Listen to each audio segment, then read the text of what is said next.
Hello everyone, welcome back to the channel.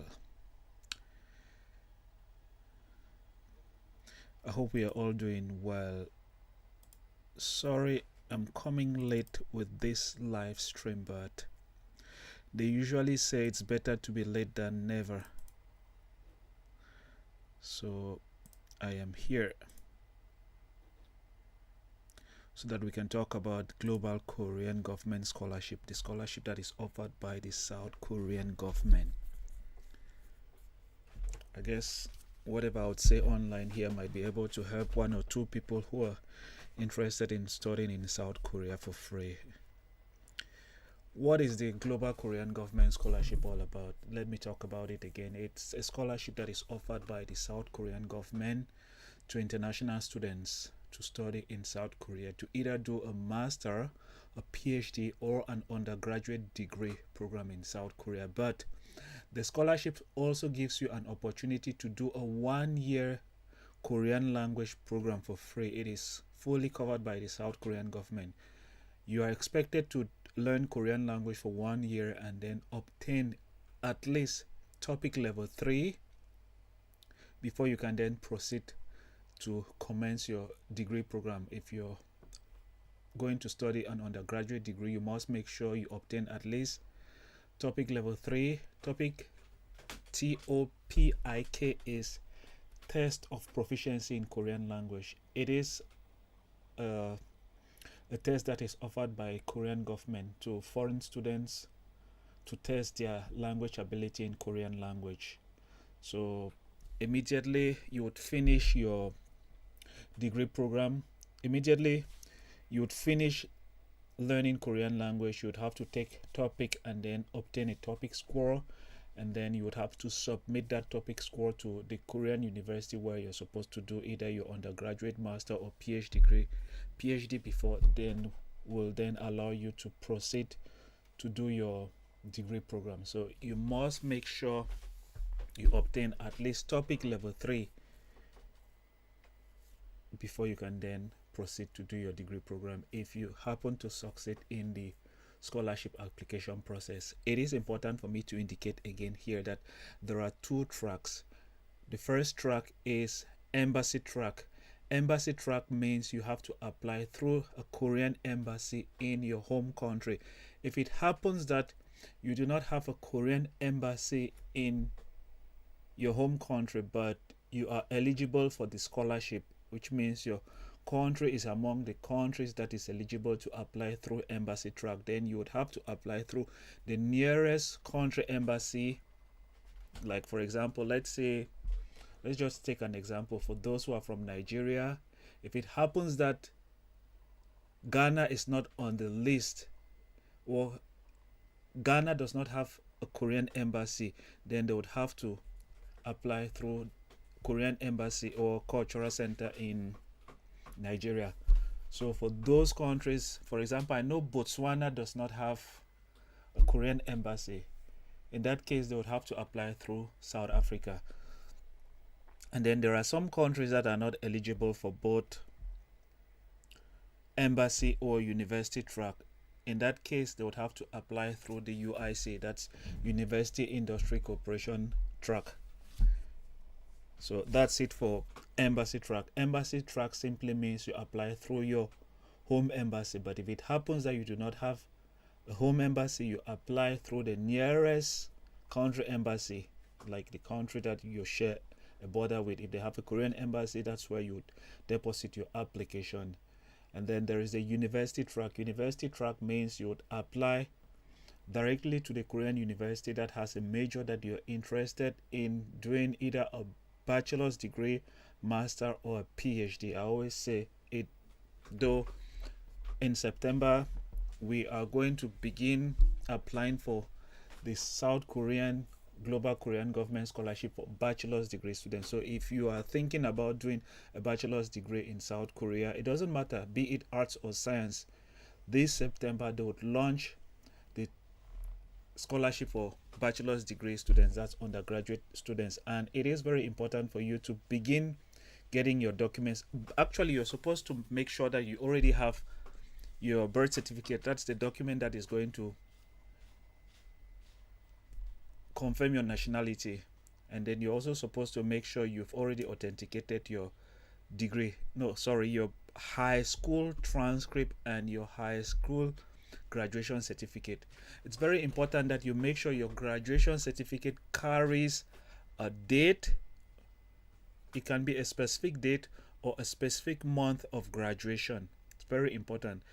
If you want to apply for the Global Korean Government Scholarship, make sure your graduation certificate carries a date or a month and the year of graduation. And then you're also expected to submit your transcript, your high school transcript. I know some students are like asking, especially from Nigeria, they ask about WAEC and NECO. Those exams are not high school exams. You're expected to provide your high school exams or your high school graduation certificate and your high school transcript. If it happens that you did either the WAEC or NECO, those tests or exams can only act as a supplement, which means you must make sure you provide a high school graduation certificate and a high school transcript to apply for the scholarship. So university track simply means you apply directly to the university. You can either fill out the application form. Some universities will give you the opportunity to fill out the application form, print it out, and then submit it with other hard copies. Some will enable you to just upload your documents online. So every university has their own process of application for the Global Korean Government Scholarship. So you must make sure you're already aware of the process of the different universities, and you should also make sure you've already consulted the past Global Korean Government Scholarship for undergraduate students, for those who applied last year in 2023, and then try to look the different universities that were eligible, because in most cases the universities do not change. They can either remove a particular university because of maybe malpractices, or they can add more universities. So you can already start consulting. We normally ask people to reference the past year, because you cannot wait until the scholarship has been announced before you start running here and there. This is a scholarship that I usually recommend people to take at least 6 months to prepare for this scholarship. You don't just have to rush over the process of getting your statement of purpose correctly or your study plan correctly. Those are very important essays. You must make sure you sleep over your statement of purpose. And I talked about statement of purpose, that I can only review a statement of purpose after looking at a certain number of conditions. For those who are following me on Facebook, if you're sharing, liking, commenting, or even asking a question in the form of post, you're engaging with the page. In that case, I might think about reviewing your essays. Reviewing an essay is not something that I'll just take an hour. It will take me minimum 3, 4, 5 hours to review it and then ask you to do some modification. It's very important for me to indicate that every essay information would have to come from the students. If I see errors, I'll tell you, okay, there is an error here. I don't think you should write this way. I think you should go towards this direction. But I'll always make sure, they call it eliciting. I'll try to elicit the information from you, because your statement of purpose, that is where your interview will come from. I'll not advise you to get a statement of purpose that was written by somebody else, because they might ask you information that is on that statement of purpose and you might not be able to defend it. So it's very important that you make sure the information that you're providing in your statement of purpose comes from you. And I also received questions from people asking if it's okay for them to state their major and their university. Yes, you can explain why you're motivated about that particular major in that university. You can also explain your motivation for choosing that university. Maybe you've gone through their course outline and the course outline is good and you feel like it will fulfill your career objectives. You must be very tactical about it. A motivation or statement of purpose is a document that you must prove your motivation for your degree program. If they don't feel like you have enough motivation for the degree program that you're applying for, there's a high probability that you will not get the scholarship. And also, it's also important for me to indicate that This is not a scholarship that you just rush over it. It's not a scholarship that you rush over it. You really need to take your time, go over your statement of purpose over and over. It doesn't matter if you have to read your statement of purpose 10 or 20 or 30 times. You have to always make sure you review it until you're 100% certain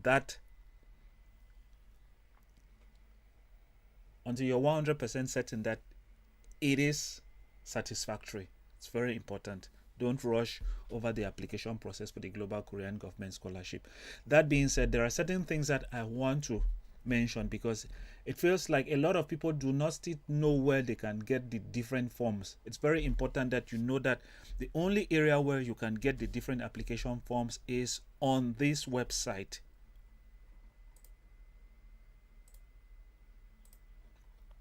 This is the website. They call it Study in Korea website, and it's run by the Korean government. And for this section, this is the Global Korea Scholarship for Undergraduate Degree 2024 guidelines for undergraduate scholarship for foreign invited students. So this is for those who applied last year in 2023 and then they are already in South Korea studying their degree program as of March this year. So this, if you go down, you would find the different application forms. It's very important that you get the right documents because, for example, let me go to the different forms. If you look at this form, it says here 2024 Global Korea Scholarship Undergraduate Degree Program, and this is the checklist. If you look at this other one, it says Global Korea Scholarship Graduate Degree Program. It's important that you make sure if you're applying for undergraduate, you have the right application form because the numberings are different. For example, if you go down with this one, Form 1 is the application form. Form 2 is personal statement. But if you go and look at this other form right now, the undergraduate, the first one is the checklist, yes. And then you have the application form, which is number 2. Personal statement. The numberings are not the same. That's what I'm just trying to say. The numberings are not the same and the information is not the same. So you make sure you have the right form when applying for this scholarship. Make sure you go to the right area and get the form. For example, as I was talking about this website, if you look here, you would see undergraduate. You must get the graduate form where it says graduate degree programs. So this is for those who applied in March 2024. So this one is for those who applied in March 2024 and they will be going to Korea in September to begin their master or PhD in South Korea. So the forms are different. And then there is something else that I want us to look at. There is this information about GPA and CGPA on the application form. Let me go to the application form for undergraduate, because some students still have a bit of issue in filling out the area for CGPA. So if you go down, you would find this section where it says information on academic transcript, CGPA. The first one, it says CGPA indicated on your original transcript. So there is a CGPA. Normally, let's say for example, you did your high school program, it was 3 years. In most cases, there is a cumulative GPA or CGPA, which means every year or every semester has its own GPA. And then at the end of every academic year, you would have a full GPA or CGPA. And then when you graduate, there is a total GPA or CGPA. It is that total CGPA that they want you to put here. And then the next one is, so for example, if it happens that your CGPA is not either in the form of 4.0, 4.3, 4.5, or 5.0, or on a scale of 100, it is maybe probably on a scale of maybe 10, 20. You have to write it exactly as it is on your graduation certificate or your transcript. And then if it happens that you have but maybe the 4.0, then maybe probably you had 3.85, you have to write the 3.85 up here. Let's say, for example, 3.85. Let me write. It's coming out in red. Need to change the color. So 3.85. Then you would have to write it on a score of 4.0. So that's how you're supposed to write it if it happens that you have a GPA that is on a scale of 4.0. But if you have maybe a percentile, for example, maybe you have a percentile of 80 on 100, then you would have, no, if you have a percentile of 86 on 100, then you have to write 86 on 100. Some people have some form of percentile that is maybe even 850 on 1,000. You have to write it that way. So they want you to write your CGPA as it is on your transcript, the original CGPA. You're not supposed to convert it. And then if it happens that your CGPA is not in this scale of 4.0, 4.3, 4.5, 5.0, or on a scale of 100, then you have to convert it. You would have to convert it. So for example, let's say your CGPA was 86 on 100. You have to go to Scholaria and then convert it to either the scale of 4.0. No, let me not take this example because you already have this. Let's take an example where you have maybe a CGPA of 18.1 on 20. You have to then go to Scholaria and then convert it to either 4.0, 4.3, 4.5, 5.0, or on a scale of 100. I hope it makes sense. And then after converting it, that's when you would come and put the converted format here.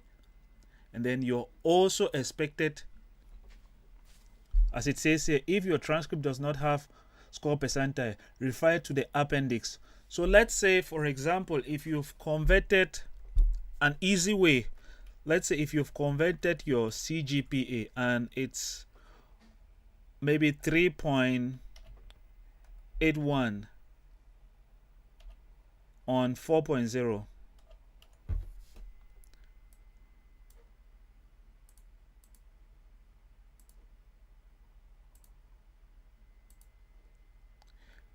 you have to take this 3.81 on a scale of 4.0, go to the application guideline.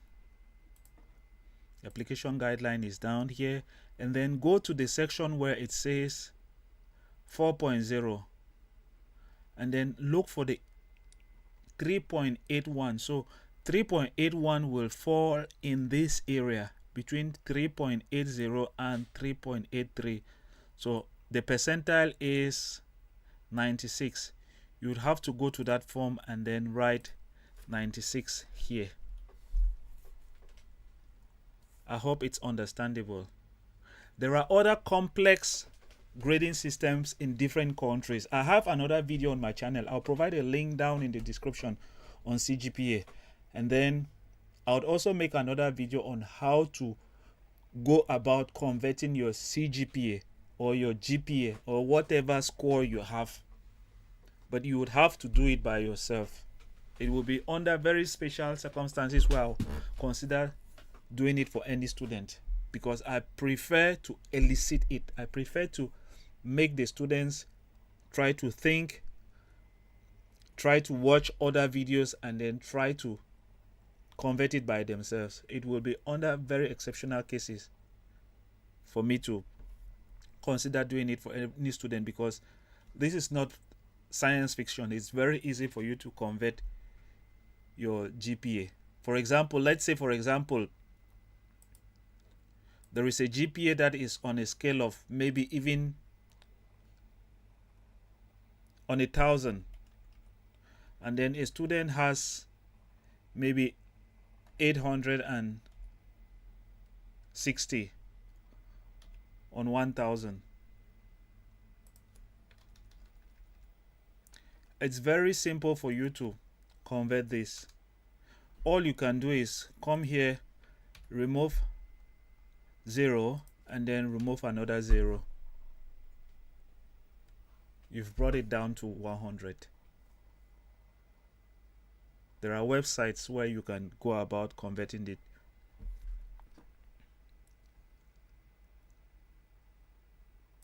That being said, I don't want to be online for a very long time. I'll check if there are any questions and then I'll try to answer them.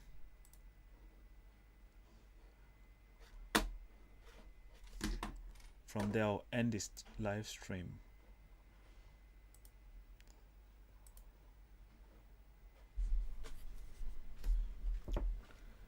Hello and welcome back to the channel. What if a graduate from university? What if I graduate from university but don't want to go for masters and I want another degree? Is it possible to apply using my secondary school certificate? Okay, there is this student Irene or G. You're asking, what if you've already obtained a bachelor's degree and you don't want to go in for a master's degree? You want to apply for another bachelor's degree. The first thing is that know that there is an age limit. For undergraduate students, you must be under 25. There would be a specific date line, like you must be born before this particular date. That will come out in September when the application guideline will come out. You must make sure you indicate that you must make sure that you are still within the age limit. And then the second thing is that under no circumstances are you to indicate that you already have a degree program, because it is clearly stated in the guideline that if you already have a degree, you cannot go in for another degree. And then if you cannot state that you already have a bachelor's degree, you have to prove the educational gap that you would have. You must prove that you've been doing something since you graduated from high school. So those are things that you must take into consideration. They want people who are creative. They want people, for example, if it happens that you applied this year for the scholarship and you don't succeed, you don't just sit and wait for the following year to try it out again. You should be doing something. You can either learn Korean language, and then the next time when you're applying, you provide a topic test score. You can either write an English test, you can volunteer, you can work. You must prove that you have been productive. So you must make sure you have a means of justifying the years. Like you have to justify from the year you graduated from high school until the year that you're applying for the scholarship. So you have to take into account that it's very important that you make sure you have a means of proving the year gap.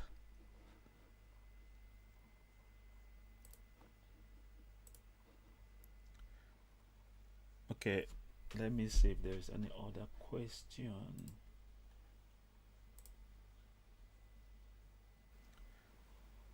Okay, let me see. You're still young, you're 22 years old. Yeah, but let's assume that you had your let me see. Your bachelor's degree at the age of let's assume that you had your let me see. Your bachelor's degree at the age of let's assume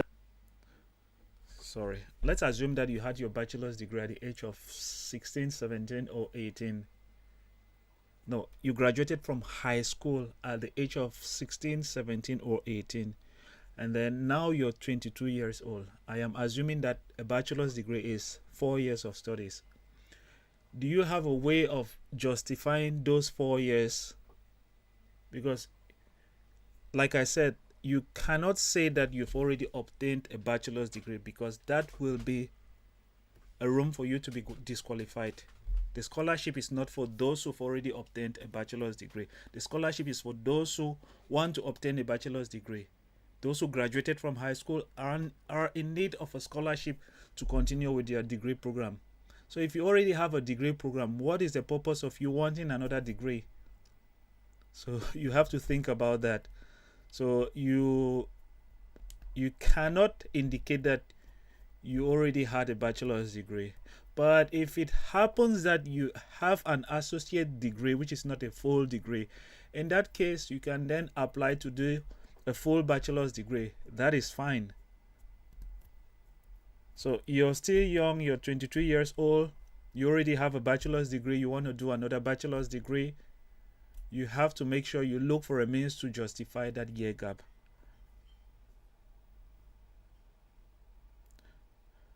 What is OND? I am an OND holder and I want to apply for GKS undergraduate. Can I mention this in my personal statement? I don't know about OND, but the first thing is, like I said, I did mention that they want your high school graduation degree. I'm going to say what I know for students who've succeeded. I know students from Nigeria who succeeded in getting this scholarship. I know students who graduated from high school, had their transcript, had their graduation certificate. Some even had NECO, some had WAEC. They only added those NECO as WAEC and WAEC as supplementary documents. And because they also had good scores in their NECO and WAEC, that's why they added it as a supplementary document. NECO, WAEC, and maybe OND. If it's not a high school graduation exams, it's going to be a problem. You must make sure you're providing them with a high school transcript and a high school graduation certificate. Anything that is not a high school graduation certificate or a high school transcript, it's not in the list of requirements. So you must make sure, if you know that OND is not a high school graduation document, you must make sure you provide them with a high school graduation certificate, a transcript, and then you can then add the OND on top of it as a supplementary document to help increase your chances. I'm still in the university though, but I want to change of course, so I want to do something else. I already mentioned there is,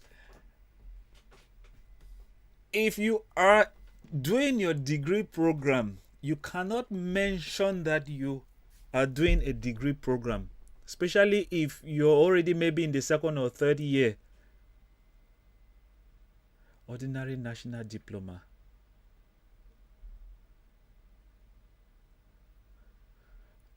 I would have to probably talk with some few students from Nigeria about this OND. I don't know about this OND. I don't know about Polytech, so I cannot talk about something that I don't know about. Idris, I would have to talk with some few students who had this scholarship, and then I'll probably get back to you. I cannot talk about something that I don't know, but for now, we stick with what is in the guideline. We stick with what has worked with other students. For some students, it's difficult for them to obtain a graduation certificate, but it is recommended that they ask their universities, they ask their high school to provide them with a graduation certificate that can be authenticated.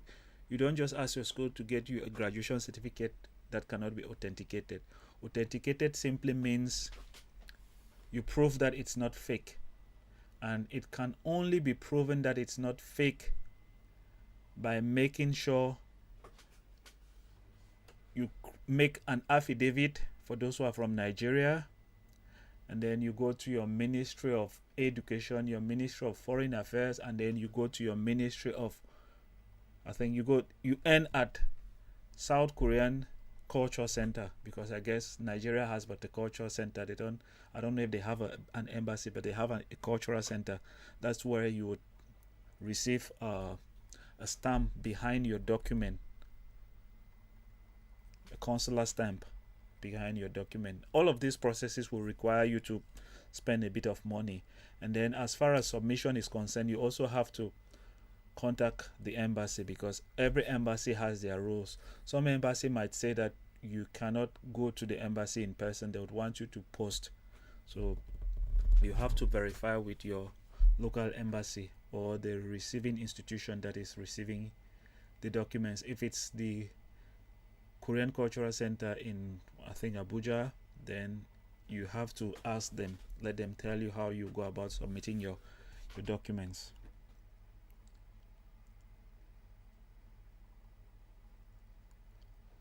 Let me see, YouTube.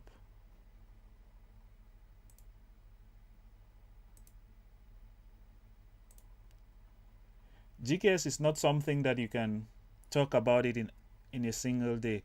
It has way too many processes. That's why I usually tell people that it's not a scholarship that you just hear about it and then you dive into applying.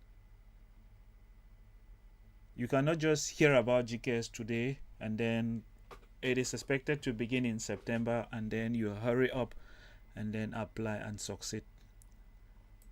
I don't know anyone who has succeeded in doing that.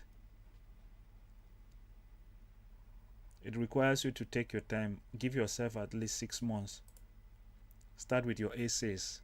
And then once you know that it's almost a month for the scholarship to open, so by implication, by now you're supposed to have your documents ready for authentication. So by now you're supposed to be at the different offices that are authenticating documents for them to authenticate your documents, for them to put those stamps on the photocopies, because you're not giving them the originals. They would basically create a photocopy of the original and then place stamps on it, and then you go also to the Korean embassy or cultural center and then they'll equally look at the originals and then place stamps on the photocopies. In no way should you submit your original documents. You can only submit your original documents for them to see, but normally they'll create, when they make a photocopy of your original and then they put those stamps on the photocopies, it also becomes an original. It is considered an original. So when they say provide original, it does not mean if it happens that you have just one certificate and then you take it and give it for a scholarship. If it happens that you cannot get another copy from your university, no, from your high school, don't submit your original documents if you know you cannot get back another. Between university track and embassy track, which one is better? Where is this message coming from? Is it from Facebook? Between embassy track and university track, which one is better? Okay, so this is a thing. Going by your name, I guess you're from Nigeria. A lot of Nigerians usually apply for this scholarship, which means either way there's competition. Yeah, either way there's competition. You would have at least not less than 100 students from Nigeria who would apply for maybe 10 places if you're too lucky, because they keep on reducing the quota. This time around they would provide embassy track Nigeria 3. Next year it might be 5. Another year it might be 7. It's not static, it's not fixed. But as far as chances are concerned, I think embassy track is better. But I'll also tell you why I think university track is better. For embassy track, you can choose at least 3 universities. If it happens that one university rejects your application, you might be lucky with the other 2. You might be lucky with at least 1. But that will also depend on the documents that you submit. It will depend on your grades, number 1. Number 2, it will depend on your essays. That's why I said your essay, that statement of purpose, and then study plans are very important documents in the application process. You do not rush over those documents. Make sure you spend a lot of time. If possible, go over it even 10, 20, 30 times. Ask others to read it for you. There are certain errors, grammatical errors, that you might have on the document and you might not be able to see them. Another person might be able to see them, and then the person will be like, this statement doesn't really make sense. And the person might tell you why he or she thinks it doesn't make sense. And then in that situation, you might be able to correct it. So don't rush over your statement of purpose. Ask people to help proofread it for you. Ask family members, ask friends, ask people who are a bit learned than you to help read it. And then, like I said, embassy track gives you the opportunity to apply through 3 universities. If one rejects you, the other 2 might accept you. If 2 rejects you, maybe the third might accept you. But it all depends on the other documents, your essays, your study plan, and then other documents like English proficiency, Korean language proficiency do also play a role. And then for university track, it will now depend on the university that you're applying to. A lot of students will want to study in the big cities like Seoul, Suwon, Busan.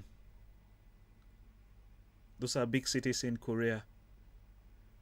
If you decide to apply to universities like Seoul National University, Korean National University, Yonsei University, Dongguk, there are many universities in the capital of Seoul. I cannot begin naming all of them. There's also even Aju University in Suwon. There is Suwon University. Those universities that there is Busan University, there is Busan National University, there is Busan University of Foreign Studies, there is Daegu University, there is Gyeongbuk Universities. Those are all big universities in South Korea. If you decide to apply to those big universities, know that the competition will be fierce. The competition will be too much. And your chances might be limited if you do not have a very strong application document. But if you decide to look for a university that is maybe far, maybe somewhere in Jeju, maybe somewhere in Gyeongbuk, maybe somewhere in Cheonnam, there are areas that are like remote areas in South Korea where a lot of students don't want to study in those areas. So if it happens that you apply to those types of universities, you stand a better chance. For example, I don't know, let me look at, just give me a second, let me look at the list of universities. That application guideline.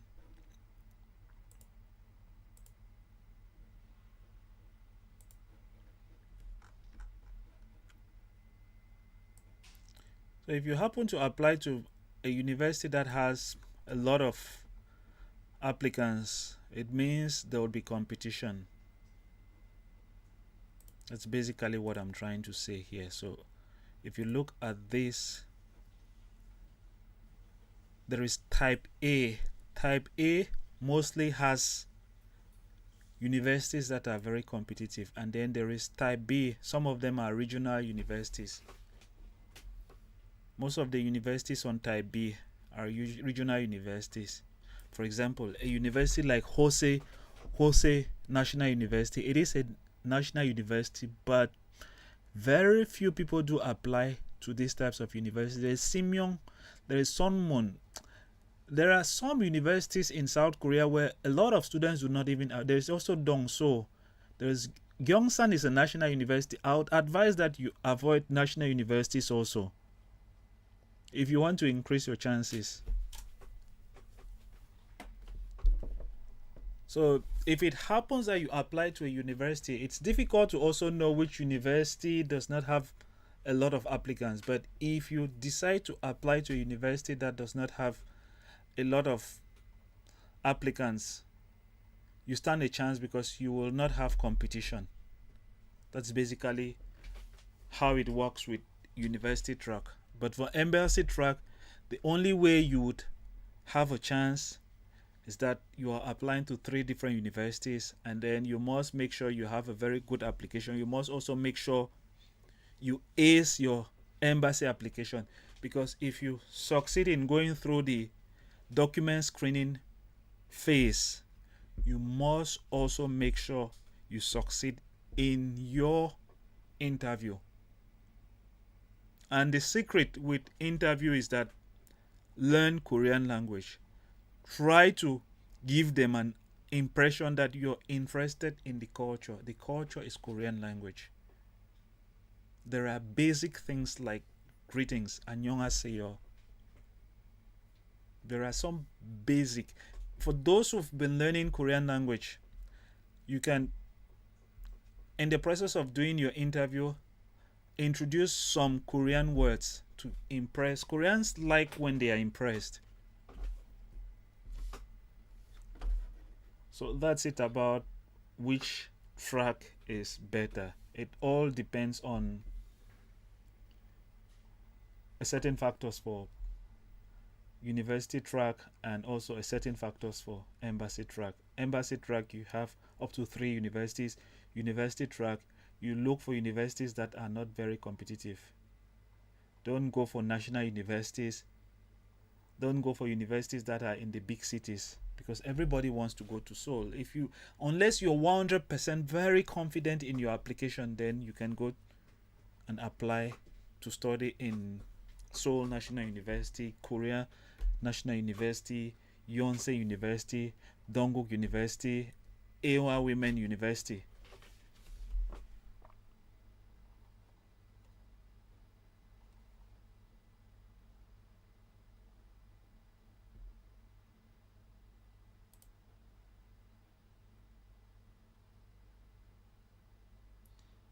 Program is the thing. So the thing is, I already have an ordinary national in a polytechnic, and was unable to further my education to have a higher national diploma. So I was in the Department of Science, Laboratory Technology. The program is just a 2-year program.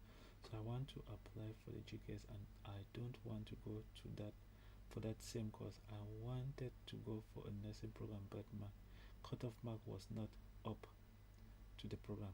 So I applied for a nurse-related course. Kukmin is in Seoul. Kukmin is actually a bank in Korea, and they have a university. Kukmin is in Seoul. It's a very popular university. Yonsei is top 3. If they're talking about top 3 universities, you have Seoul National University, Seoul Day, you have Yonsei, and then you have Korea Day. Unless you're very confident with your application. But if you're thinking about maximizing your chances, I'll recommend you avoid those universities. Kim Yong is in Daegu. I used to live in Daegu. I know about Kim Yong. Kim Yong has a lot of foreign students. You might stand a chance with Kim Yong, but you should also know that Kim Yong also has a lot of international students. So there would be competition with Kim Yong as well.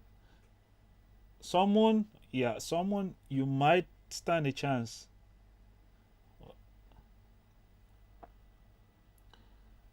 For this, the real problem with this OND and Polytechnic is that the educational system in South Korea is different. So I cannot really tell. But all I know is that they would want you to prove that you have completed a high school process and have obtained a transcript for your high school, and then you've equally obtained a high school graduation certificate. So all of those things about HND and the rest, you need to look for a means to fulfill the graduation requirements for high school students. And the thing is that with GKS, a lot of students, GKS has become very popular in South Korea to the point where a lot of students are applying to study in South Korea. So if a student happens not to fulfill the requirements, they usually use those simple or those things to eliminate students. For example, they'll say you did not provide a high school graduation certificate, you did not provide high school transcript, you did not provide a document to prove your nationality. So I would highly recommend that you look for a means to provide a high school graduation certificate, a high school transcript. For the HND, unless you have a means of proving that an HND is equivalent to a high school graduation certificate, it's equivalent to a high school, you can equally provide a high school transcript, then you might stand a chance. I'm not going to tell you that because you went to a polytechnic, it's going to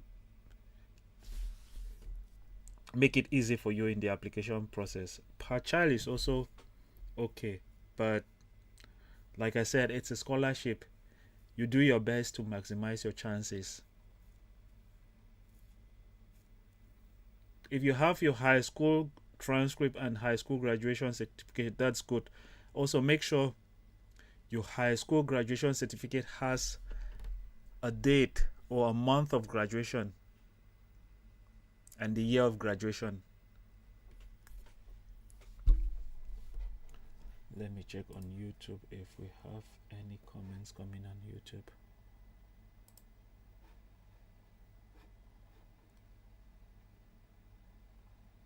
Sorry, you would always see me looking this way because I have two screens, one this way and the other one this way. And the one this way has the camera.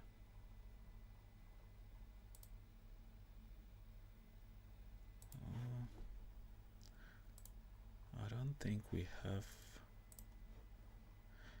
any comments on YouTube.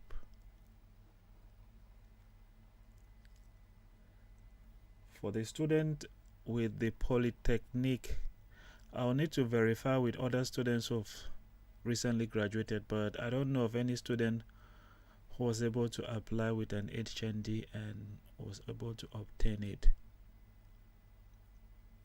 So I'm not going to say it's possible when I'm not sure about it.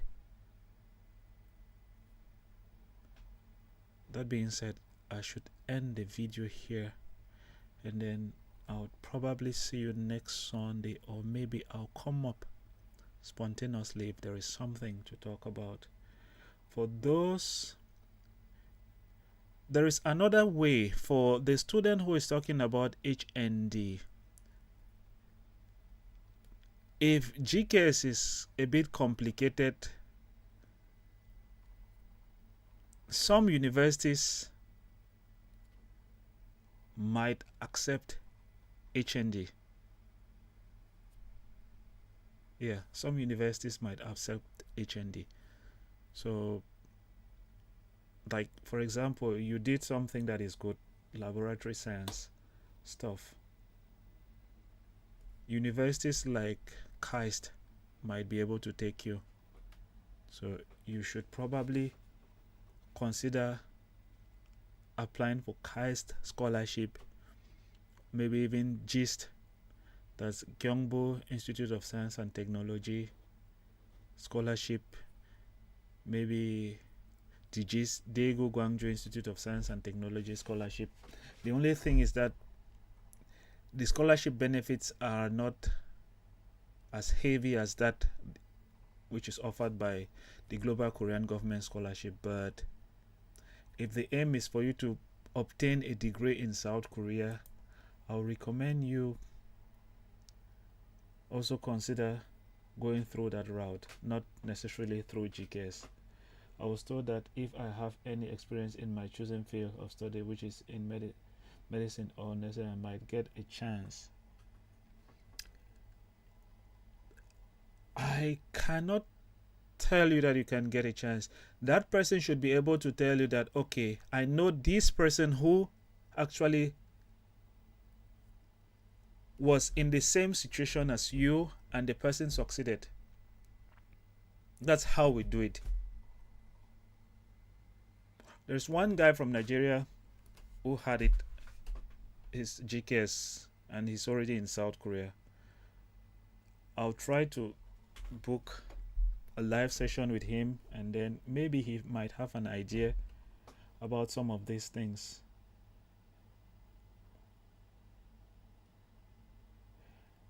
It's not about during your, this person is talking about during my first year in school, I did a 4 months industrial training in a hospital. Those experiences are good, but make sure you are fulfilling the basic requirements first. The basic requirements are that you're supposed to provide them with a graduation certificate. You're supposed to provide them with a transcript, high school transcript. You're supposed to provide them with proof of your citizenship. It can be with your birth certificate. If your birth certificate has your basic information like your names, and it also says that you were born in this country, it has information about your parents. It says your parents were born in this country. If, for example, your birth certificate carries the names of your parents, but it does not say their country of nationality, that's when you would have to provide their passports. This is because they are trying to make sure they are not offering the scholarship to another Korean person. The scholarship is mainly for foreigners, which is why they must ascertain that this person is a foreigner, and they must ascertain that both parents are also foreigners. It's very important that you take into account that fact. So, which is why you must prove that both of your parents are foreigners. If it happens that for one reason or another your parents are not alive, you need to provide a certificate that proves that they are not alive, and it should also state their nationality. Vivek.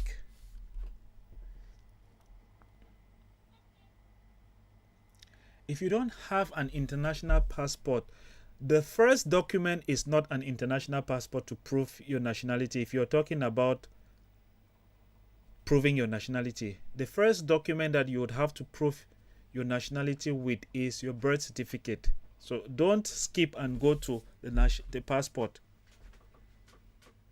So I don't know why you're asking about a passport. If I don't have an international passport, can I use my ID? Why are you talking about your passport? Is it in terms of a document to prove your nationality? Like I said, the first document that you should be thinking about using for your nationality is your birth certificate. In most cases, the certificate, your birth certificate should carry your names, it should carry your country of birth.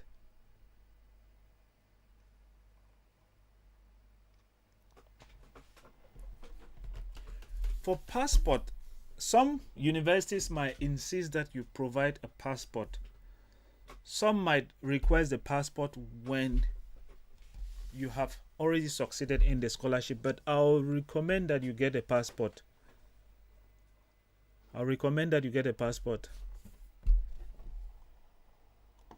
What is he saying here?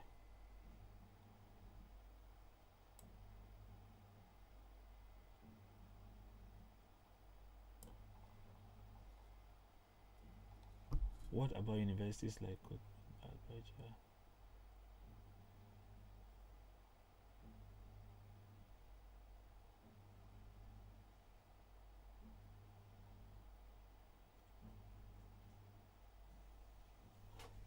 where is this guy writing?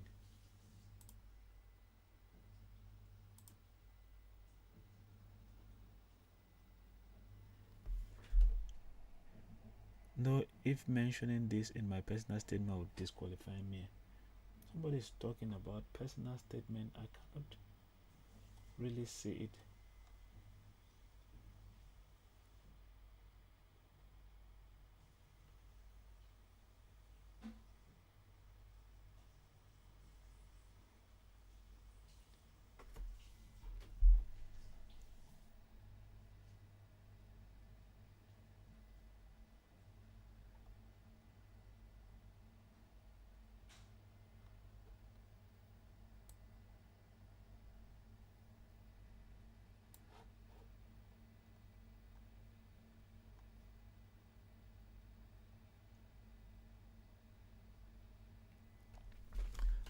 Okay, so you're asking if you mention the fact that you did acquire baby experience. For example, this person is saying that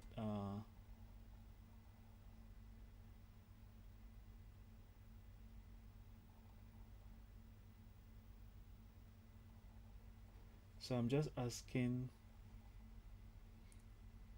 I did a 4 months industrial training in a hospital. Asking mentioning it in my personal statement will disqualify me in the application. Okay, if you already know that you've fulfilled all the basic requirements for application, and then when writing your personal statement, you have to be very skillful about that. You had 4 months of industrial training in a hospital. If you can prove that it is a motivation as to why you've decided to study the major that you're applying for, it is going to help you.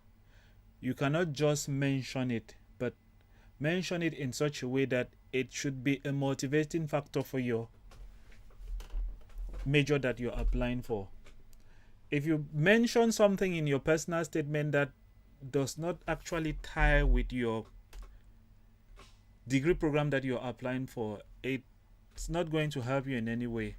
So if you want to mention that you did a 4 months training, industrial training in a hospital, make sure you are proving that it is the basis for your motivation for your degree program. Don't just mention it that I did a 4 months blah blah blah.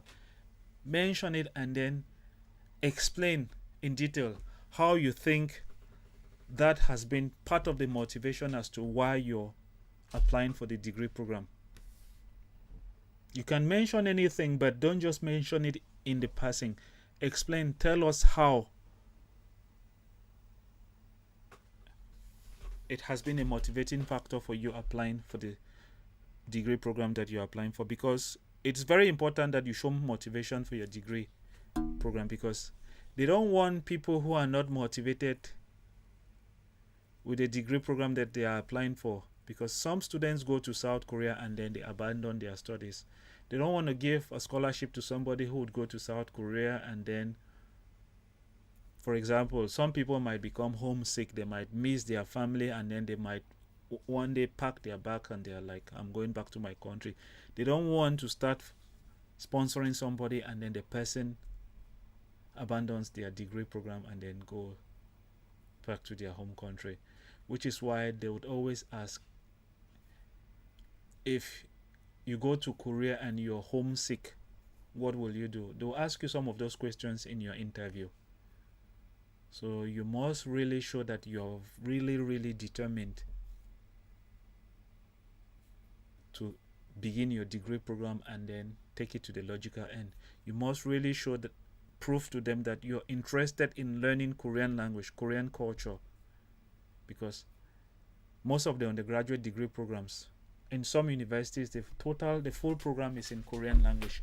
So you must really prove to them that you're interested in the culture, which is the language, and then when you go to South Korea, you've already figured out how you would go about learning the language, obtaining at least topic level 3, and then while you are still studying, you would continue to learn the language and then progress maybe to topic level 4, topic level 5, yeah, until you become almost Korean. Korean language is not a difficult language. It all depends on your motivation. The Korean language is not a difficult language. Compared to other languages like Japanese language, Korean language is a language whereby if I happen to teach you the Korean Hangul, the alphabet, I wouldn't need up to 2 hours to teach you the alphabet, and then you would be able to read, but you might not know what you're reading. So that's how easy the alphabet is. But if you have to compare it with something like hiragana, katakana, kanji, which is Japanese alphabet, some Japanese do die without being able to learn kanji, but they do speak Japanese though, just that kanji is way too many to the point where students continue learning their alphabet until university. Some even start working without even knowing all of their alphabet. But Korean language is easy to learn. First the alphabet, and then if you master the grammar, you'll be able to make basic sentences. So you must figure out how you are going to learn Hangul, Korean language, obtain topic level 3. You must explain that in your personal statement. You must figure out a way, a strategy to draft your study plan in such a way that if they look at it, they will be like, oh, this student is really smart. The student has really figured out how they will go about learning Korean language and then progress to their degree program and then complete their degree program. So you can include whatever you want in your personal statement, but make sure you explain how it is a motivating factor in you choosing the degree program that you want to study. And then another thing about personal statement is that if you're going through embassy track, do not focus on trying to write a personal statement that talks about all the 3 majors, because for example, if you're going through embassy track, you might choose 3 different majors. Don't try to write about all the 3 major in your personal statement. Focus on your number 1 priority. So let's say, for example, you want to study computer science at Seoul National University. That's choice 1. Choice 2, you want to study data science at Korea University. Choice 3, you want to study maybe big data or maybe mechanical engineering at Yonsei. Focus on the first major at Seoul National University. Write your personal statement based on your first major. Don't try to write a personal statement that is trying to talk about all the different majors that you are applying to in the different universities. Yeah. I don't have an international passport. You need a passport. Yeah. Some universities will request that passport. You cannot use your national ID to apply. In some cases, it's going to be optional, but you don't know where they will ask you. So I would recommend you get a passport. some universities will explicitly ask for your passport. Some will process your application, and then if it happens that you get to the final stage, that's when you will need a passport for your visa. Yeah. So I'm not going to tell you that apply with a passport, do not apply with a passport, and then it happens that you fall in a situation where they are insisting that you provide a passport and you don't have a passport.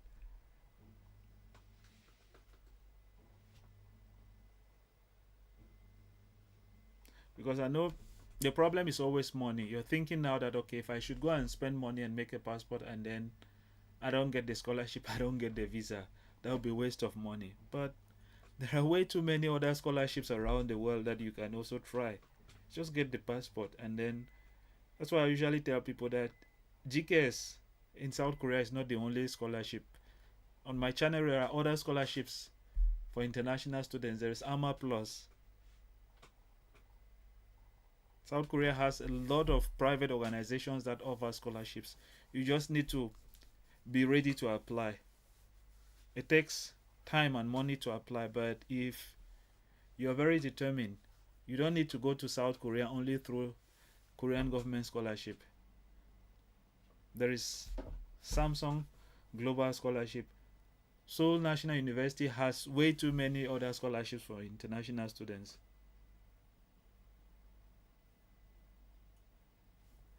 Like I said, it takes time for me to read people's personal statement and then provide recommendations. But for me to sit on this table or in my office and read essays, it's going to take me not less than 4 hours. If I have to like really go through it thoroughly and then send it back to you, ask you to do some corrections, and then you send it back to me, I might request your personal statement at least 3 or 4 times before saying that, okay, I think it's okay. But what am I gaining in return? I need to see that I'm gaining something also.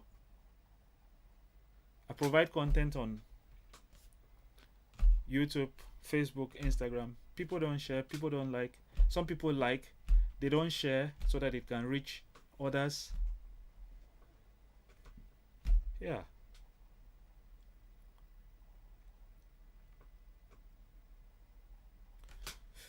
That being said, let's end this stream for today. I'll see you again on Sunday next week, but I might come up spontaneously whenever there is something that I think it's worth sharing. That being said, if you know you've not yet subscribed to the channel, please make sure you do subscribe, and I'll see you in the next one. Bye bye.